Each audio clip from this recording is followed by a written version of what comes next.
Dave Tippett out as head coach in mutual decision. Dave Tippett is out as the head coach and executive vice president of hockey operations. The team was bought out by billionaire Andrew Barroway a couple weeks ago, which immediately meant that part owners George Gosbee and Anthony Leblanc were out as team president and Prez of hockey ops.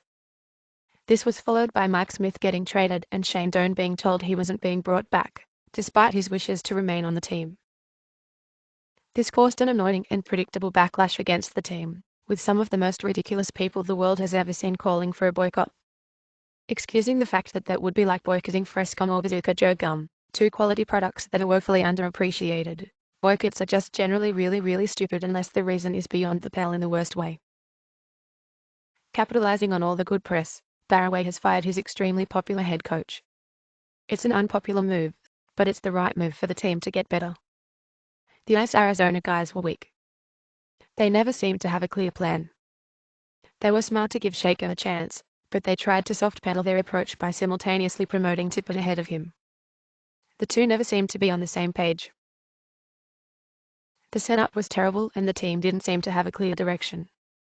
Shaker would go out and make moves to make the team worse now and potentially better later.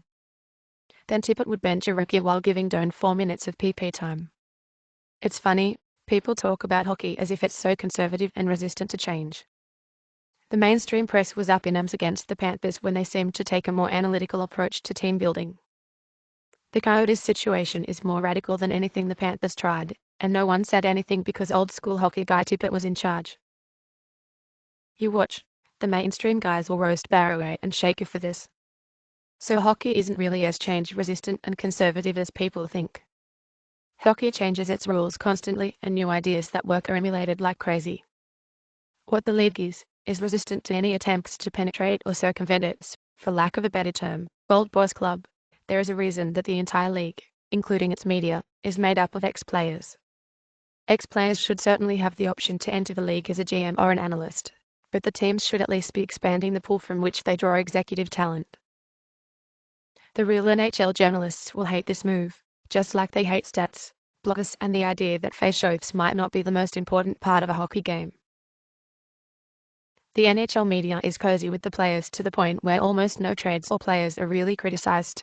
The league is paid for by the TV deals, and that is why I predict that we won't see any articles tomorrow in major outlet bashing the Oilers or praising the Coyotes, even though those are the correct reactions towards today's events. Who will the new coach be? I hope it's like a random guy no one's ever heard of who uses Feng Shui and karate to get the most out of his team. Maybe Shaker will hire his son. Personally, I'd like them to see what Ralph Krueger is doing. And if they do that, they should pick up Joachim Pof on the cheap. The end. Thanks a lot for watching. Please subscribe to our channel for daily videos.